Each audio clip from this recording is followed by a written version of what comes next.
இப்போ நம்ம பார்க்கோம் செவலை மாடு. செவலை மாடுனா சுத்த செவலை. சுத்த செவலையில் இது சுத்த செவலைன்னு சொல்ல முடியாது, கரிஞ்செவலைன்னு சொல்ல முடியாது. கற்கா புல்ல மாதிரி அந்த சைட்டில் கிடக்கும். இப்போ இந்த மாடு ஒரு 7 லிட்டர் கறக்கும். 7 லிட்டர் கறக்கும்னா நல்லா பருமாடு. 6 பல். 6 பல்னால் முளைப்பல் 2ஆம் கிடேரி. 2ஆம் கிடேரிக்கும் போது நல்லா மாட்டில் நல்ல மாடு. நெட்டு நடுவுமான மாடு. நீளம் இருக்குது. நெட்டு நடுவுமான மாடு.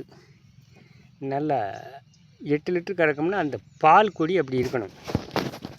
பால் கொடி அப்படி இருந்தால் தான் அந்த மாடு 8 லிட்டர் கறக்கும். பால் கொடி என்ன இருக்கா அவ்வளோ கணத்தில் இருந்தால் தான் அந்த மாடு கறவத்தர அதிகம் இருக்கும். அது பொய்த்தோல் மாடு. தோல் நல்ல பொய்த்தோல்.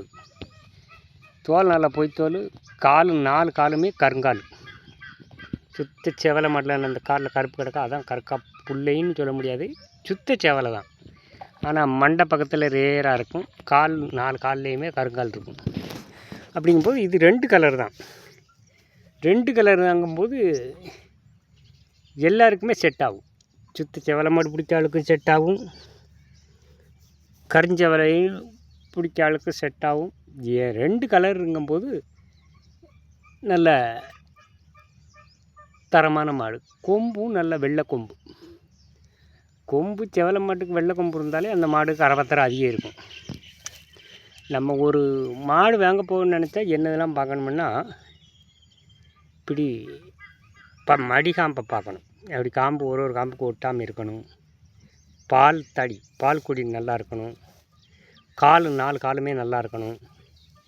மண்டைச்செட்டு தலைச்செட்டு நல்லா இருக்கணும். அப்படி வளைஞ்சிருந்தால் அந்த மாடு நல்ல மாடு. சுழி பார்க்கணும். 2 சுழி இருக்கா 1 சுழி இருக்கா. சில ஆளுக்கு சுழி ஒன்றும் செய்யாது. சுழி பார்க்க வேண்டிய ஆளுக்கு சுழி 1 சுழி கிடக்கணும். முதுகில் 2 கிடக்கக்கூடாது. இதெல்லாம் பார்த்து வாங்கினோம்னா நமக்கு வேங்கிறதுக்கு இதெல்லாம் பார்க்கணும். இது நல்ல மாடு, தரமான மாடு.